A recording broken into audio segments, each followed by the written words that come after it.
Hello મિત્રો, રામ રામ, સીતારામ, જય માતાજી। તો અત્યારે અમે આવી ગયા છીએ તરફ ગામે, જો કે ચામુંડા માતાજીનો 11મો પાટોત્સવ। તો આજે જો દિવસે હવન પણ હતો અને ભોજન પણ હતું, જમણવાર પણ હતું। અને અત્યારે રાત્રે ભવ્ય ડાયરો બળવંતભાઈ ચૌધરી, જો કે ભૂતિયા વાસણાથી, એ પણ આવ્યા છે। તો પહેલાં તમને માતાજીના દર્શન કરાવું ને પછી તમને થોડી ડાયરાની ઝલક બતાવું। લેહાડો આવતી કાલની ખબર નથી, પણ સાત જન્મની ખબર નથી, પણ આનંદ મારો ચામુંડાનો ગરવો છે।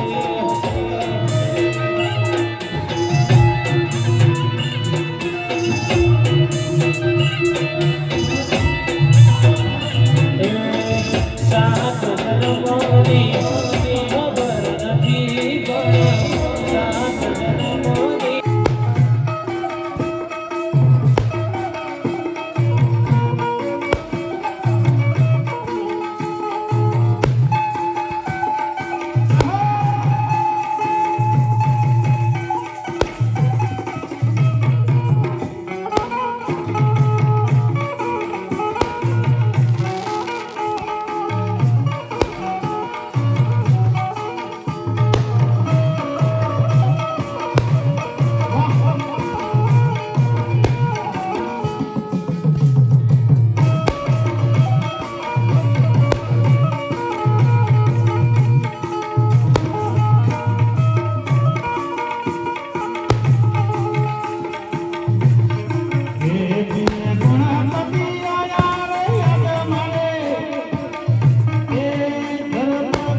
પહેલા જે સંતો હતા એ જ સંતો તારે છે, પછી એ જ થવાનું,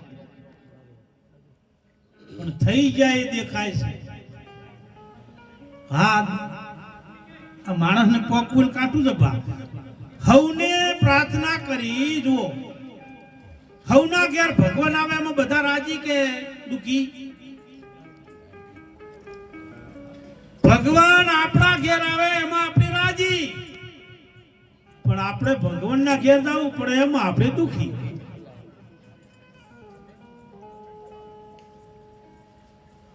એટલે કીધું રામનું નામ રાસ હૃદયમાં, આ જે મોની બેઠો છે એ તારું કોઈ નથી બા। તું જેને મારું મારું મોને છે ને તારું કોઈ નહીં, જેને સુખ મોને છે ને એ સુખ નહીં।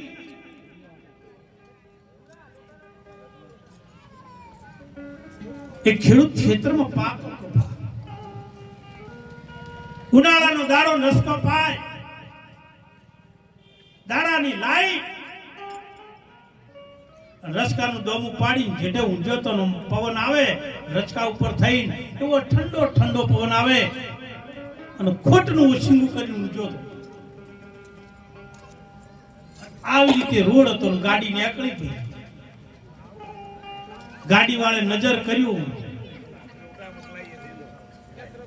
કે કેટલો સુખી માણસ, કે કેવો ઊંઝો છે, કેવી ઠંડી લહેર આવે બાપુ. ગાડી વાળો શું કહે છે કે કેટલો સુખી માણસ છે, ઠંડી લહેર આવે છે, ઊંઝો છે. ગાડી થોડીક નીકળી અને આ ભાઈ બેઠા છે અને ગાડી જોઈને બોલ્યા કે કેટલો સુખી માણસ, ગાડીઓ લઈને રખડે ને ખોટો મૂંઝ્યા. આ બેમ સુખી કોણ બા? પેલો પેલા સુખી કે છે, પેલો પેલા સુખી. ગાડી 5 લાખની હોય કે 50 લાખની હોય કે 1 કરોડની હોય, ગાડી છે એ સુખ નહીં, એ સગવડ છે. મકાન ગમે એવડું હોય એ સુખ નહીં, આ તો કઈ સુખી માણસ છે ના, એ સગવડ છે. સગવડ ને સુખ માન્યું છે એનું જ આ દુઃખ છે ભાઈ.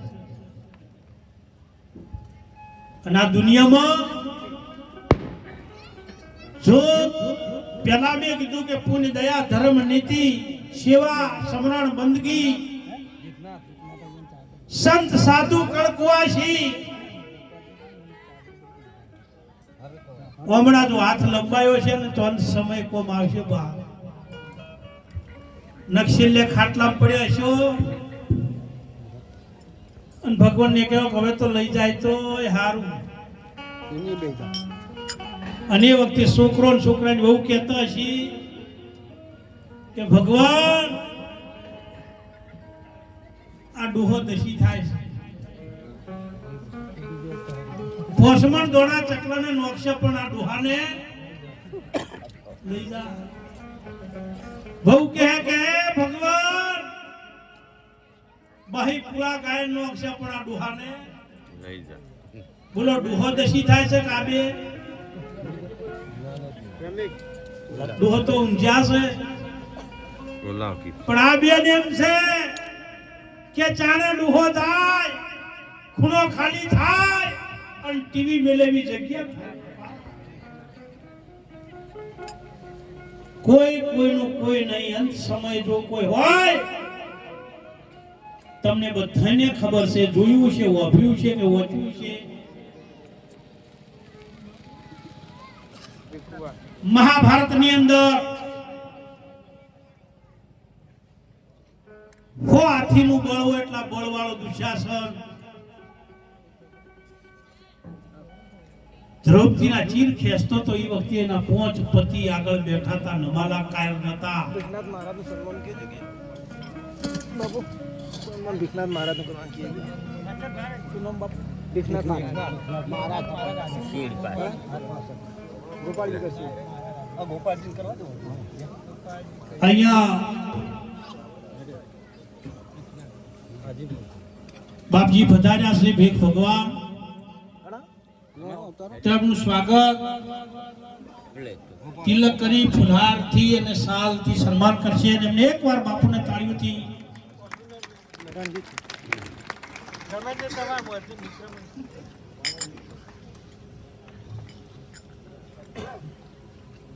શું કહેતો તો હું? જો ભેળો હશે ને તો કોઈ પણ કાર્યમાં તમે જીતી શકશો.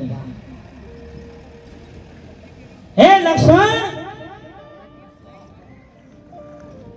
મને મારી જોડે જ્ઞાન ખૂબ હતું પણ મને જ્ઞાનનો અભિમાન હતો. રાવણ કહે છે કે લક્ષ્મણ, મને જ્ઞાન ખૂબ હતું પણ મને જ્ઞાનનો અભિમાન છે. અને રાવણને જ્ઞાન છે પણ રાવણને અભિમાનનું જ્ઞાન છે કે અભિમાન શું કરવાથી ના આવે. મને જ્ઞાનનો અભિમાન કયો અને રામ છે ને એને અભિમાનનું જ્ઞાન છે એટલે એને કોઈ અભિમાન થયો જ નહીં. આજે મારી હારનું આ કારણ છે. અરે લક્ષ્મણ, મને ખબર છે હું જે વાત કરું છું એ રામ જાણે છે, તારો ભાઈ જાણે છે, ત્રિલોકનો નાથ છે, પણ એ રામ છે ને હું રાવણ છું, આટલો ફેર છે. આજે અંત સમય મારા પ્રાણ છૂટવાના છે. અંત સમય તમારી વાણી, તમારી સુરતા જો ઠેરાય ત્યાં આત્મા જાય. હે લક્ષ્મણ, રામે મારી જોડે એટલા માટે તને મોકલ્યો છે કે ભલે રાવણ દુશ્મન છે પણ એ જ્ઞાની છે, પંડિત છે, તો એનો આત્મા ભટકે નહીં.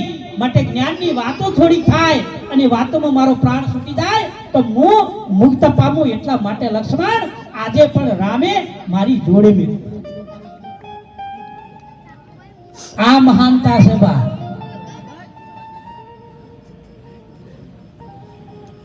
મહારાજે કીધું કે તું તાળી પાડતો. આ વાત હતી ને કે મહારાજ મારે કોઈ લેવા દેવા નહીં, હું તો ગાડી ભાડે લઈને આવ્યો અને મસાલો બનાવતો હતો. પણ કે તાળી પાડી તો ભજનમાં પાડી ને. મારું માનવું પડશે ને શ્રાપ આલ્યો આ ભાઈ બિયાણા કે બાપુ એક કામ કરો, વચન તો હું લઉં પણ મારા હાથે લઉં ચાલે? મહારાજ કી તારા હાથે વચન લેતા. પાણીનો જળનો લોટો ભરી લાયા. પેલા ભાઈએ હાથમાં અંજળી પંજળ દઈને શું બોલ્યો, બાપુ વચન લઉં છું. લીધા ચેડે વચન તોડીશ નહીં. બાપુને મજા આવી, કારણ કે આવો તો જુએ જ છે કે ફેરો બોલ્યા છે. બીજું ફેર કીધું, બાપુ હું લીધા પછી બીજું નહીં બોલું, મરી જાયો. કે એવું તો જુએ જ છે કે તો બોલું કે બોલ કે આજથી સંતોની સાક્ષીએ પ્રતિજ્ઞા કરું છું કે આ બે હાથે કોઈ દેરો કોઈને કોઈ આલીશ નહીં, કોઈને કોઈ નહીં આવે. મહારાજ કે એક વાર ટેક લીધી હોય ને તો પાળજી તને એનું પરિણામ મળશે ને મળશે. ખાલી જેટલું બોલો એટલું પડો ને તોય મારો વાલો આવે. એક વડીલ હતા ને, વડીલ સમજુ હોય, જ્ઞાની હોય, વડીલ હોય, અને આવા વિચારો આવે ને એને વિચાર કર્યો ગાંધીજી જૂઠું બોલ્યા જ નહીં તો આખી જીવન જૂઠું નહીં બોલ્યા તો એમને કેટલું ભોગવવું પડ્યું છે. આપણે એક દાડો પરીક્ષા કરા સવારથી હોજ સુધી જૂઠું બોલવું નહીં. આ ભાઈ સમજો હતા, એમને પ્રતિજ્ઞા કરી. સવારમાં ઉઠી નાઈ ચા પીને એટલું નક્કી કર્યું કે આજે આખો દાડો જૂઠું બોલવું નથી. ફક્ત 2 કલાક થયા વચન લીધે જૂઠું ના બોલવાનું. અને નાના ભાઈના ઘેર મહેમાન આયા, એક જ ઓસરી મહેમાન આયા ને એટલે મેમને કીધું તમારા મોટા ભાઈને બોલાવો, છોકરાને હગું કરવા આયા હતા.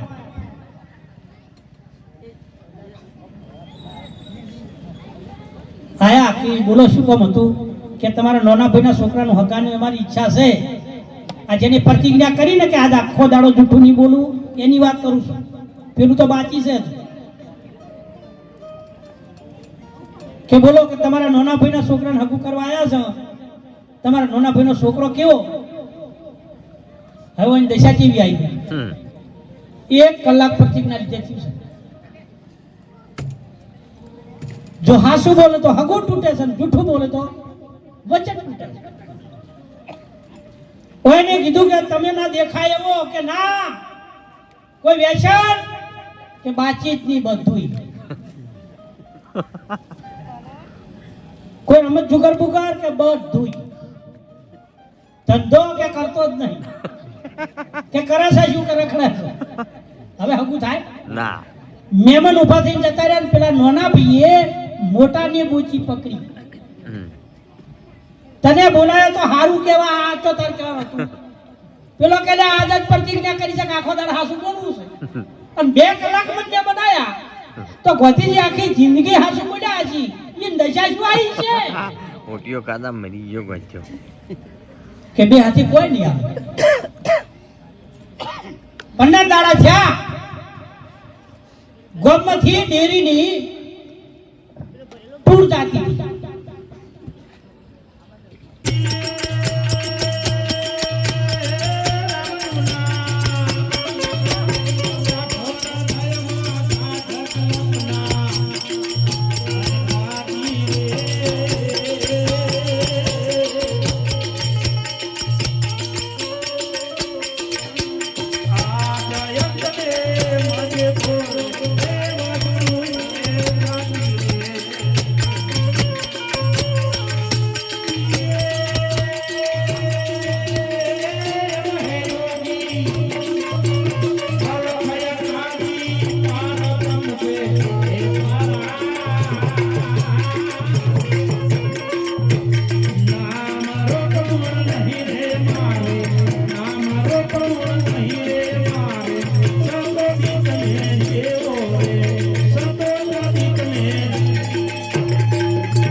ઉપર પડે તોય ના